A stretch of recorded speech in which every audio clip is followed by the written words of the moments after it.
ఒక రోజు రాబోతోంది. ఈ రానున్న 4-5 సంవత్సరాల్లోనే బహుశా జరగచ్చు. నువ్వు ఉంటే ఇటుండు, లేకపోతే అటుండు అని దేవుని వాక్యం చెప్తే నీకు వినపడటం లేదు కదా. పాలకులు చెప్తారు, పాలకుల చేత ప్రభు చెప్పిస్తాడు. పాలకుల చేత ప్రభు చెప్పించినప్పుడు ఓడి గగ్గోలు పెడుదురు గాని అప్పుడు తెలుస్తుంది నిజమైనటువంటి క్రైస్తవుడు ఎవరు, నిజమైనటువంటి క్రైస్తవుడు ఎవరు కాదు అని. It's a simple question my brothers, my sisters. ఎన్ని నాళ్ళని 2 పడవల మీద కాళ్ళు పెడతారు?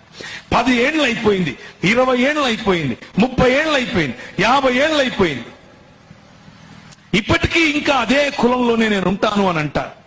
ఇప్పటికీ అదే సామాజిక వర్గంలోనే నేను నా ఐడెంటిటీ అని అంటారు. పెళ్లి చేసుకునే దగ్గర కులం కనిపిస్తుంది. ఏ సంఘానికి వెళ్తున్నావో కులం చెప్పి వెళ్తావు. ఇంకా ఎన్ని నాళ్ళని ఇలా ఉంటారు అని దేవుని వాక్యం చాలా స్పష్టంగా పిలుస్తోంది. అయితే అటుండండి.